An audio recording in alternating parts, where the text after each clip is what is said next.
और ब्रेक के बाद आप सभी का स्वागत है। देश में आवारा कुत्तों के बढ़ते हमलों को लेकर सुप्रीम कोर्ट ने सख्त रुख अपनाया है। मंगलवार को हुई सुनवाई में कोर्ट ने खास तौर पर बच्चों और बुजुर्गों की सुरक्षा पर गहरी चिंता जताई। सुप्रीम कोर्ट ने साफ कहा कि अगर कुत्तों के काटने से किसी बच्चे या फिर बुजुर्ग की मौत होती है या फिर गंभीर चोटें आती हैं तो इसकी सीधी जिम्मेदारी राज्य सरकारों को होगी। कोर्ट ने प्रशासन की लापरवाही पर भी नाराजगी जताते हुए मुआवजे तक के संकेत दिए हैं। सुप्रीम कोर्ट ने इस मामले में और क्या अहम टिप्पणियां की हैं, आइए देखते हैं हमारी इस खास रिपोर्ट में। देश भर में आवारा कुत्तों के बढ़ते हमलों को लेकर सुप्रीम कोर्ट ने एक बार फिर सुनवाई की। मंगलवार को हुई सुनवाई के दौरान सुप्रीम कोर्ट ने इस मामले में बेहद सख्त रुख अपनाया है।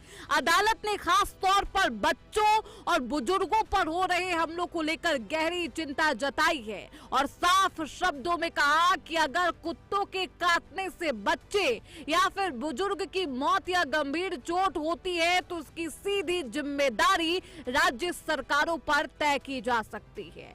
सुप्रीम कोर्ट ने मामले पर क्या क्या कहा, आइए समझाते हैं। सुनवाई के दौरान सुप्रीम कोर्ट ने प्रशासन की निष्क्रियता पर तीखी टिप्पणी की। सुप्रीम कोर्ट ने कहा कि अधिकारियों की लापरवाही की वजह से ये समस्या 1000 गुना बढ़ चुकी है। कोर्ट के मुताबिक अगर समय रहते ठोस कदम उठाए जाते तो हालात इतने गंभीर नहीं होते। सुप्रीम कोर्ट ने कहा कि हर उस मामले में जहां कुत्तों के काटने से बच्चों या बुजुर्गों को चोट लगती है या उनकी जान जाती है, वहां राज्य सरकार को जवाबदेह ठहराया जाएगा। कोर्ट ने यह भी कहा जो लोग कुत्तों को खाना खिलाते हैं उनकी भूमिका और जिम्मेदारी भी तय की जानी चाहिए। कोर्ट ने यह भी संकेत दिए कि ऐसे मामलों में राज्य सरकार पर भारी मुआवजा लगाया जा सकता है। सुप्रीम कोर्ट ने यह भी कहा कि जो लोग आवारा कुत्तों को लेकर चिंतित हैं, उन्हें अपने घरों में ले जाना चाहिए। आम लोगों को डराने या काटने की स्थिति पैदा करना स्वीकार्य नहीं है।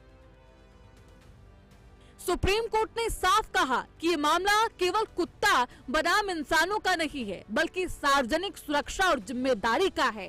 ये मसला भावनाओं से नहीं, ठोस नीति और प्रशासनिक कार्रवाई से सुलझाया जाना चाहिए। मामले की अगली सुनवाई 20 जनवरी को होनी है। ऐसे में कोर्ट का अगला आदेश बेहद अहम माना जा रहा। अब ये देखना होगा कि राज्य सरकारें इस चेतावनी को कितनी गंभीरता से लेती है और जमीनी स्तर पर क्या ठोस कदम उठाए जाते हैं। Bureau report, prime news. और फिलहाल इस बुलेटिन में सिर्फ इतना ही। देश और दुनिया की तमाम बड़ी खबरों के लिए आप बने रहिए प्राइम न्यूज के साथ। नमस्कार।